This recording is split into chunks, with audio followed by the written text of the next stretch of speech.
So here I am in Sora.com and I've got this image I created. I'll just move my mouse over at the bottom so you can see the full prompt. And I want to take this and make it into a landscape version that would be suitable for the thumbnail for this video, for example, or just for a wider format. But I don't want to just take a chance on where these elements appear, where the seagull appears and the sign appears in the shot. I want to have control. So I'm going to show you a quick and easy way to use a free photo editor to essentially make your own quick mock-ups to feed back into Sora and get exactly what you want to see. So what I'll do is I'll just save this image down and I'm going to just rejoin you in a minute in a free app called Photopea, which I will show you how to do what we're talking about. Okay, so I'm in Photopea now. So to access this online, just go to photopea.com. That's photopea.com, and it's completely free to use. You don't have to log in or create an account or anything. You can just get started straight away. So I've got a blank canvas here that's a 3:2 aspect ratio, and I'm just going to drag in to the view the image that we made in Sora previously. So this is the image, and we want it to be we want it to fill this aspect ratio, right? We want to make it a 3:2 image.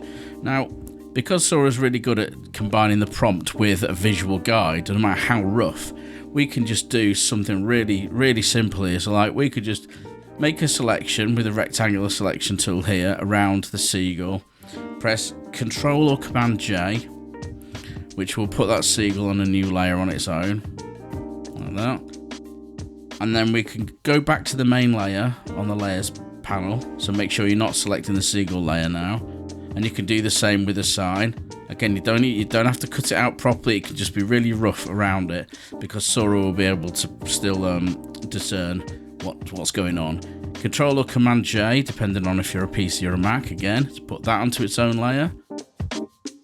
And then we're going to delete the previous layer that we had. So now we've just got a really rough cutout of our seagull, a really rough cutout of our sign, and I want the rest to be grass. Now, because of how Sora just works and how it can, calculate things based on the prompt versus the visual as well, just having it filled with green is more than enough for it to know that that's where you mean grass when we're prompting it. So all we need to do now is put the elements roughly where we want them in the scene. So as big, and the point of view of doing this is like I want to have a little bit of a tilt to the sign, because I think it just makes it look a little bit more interesting.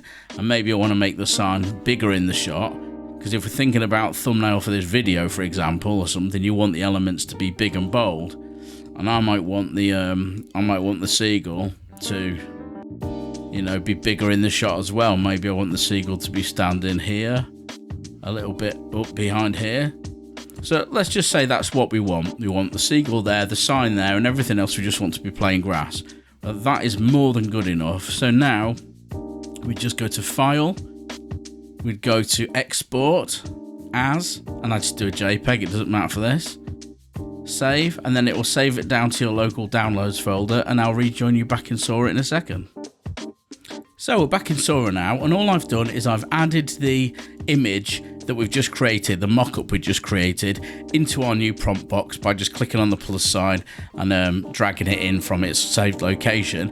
And now in the prompt itself, I'm just going to paste the original prompt we used to generate the image in the first place.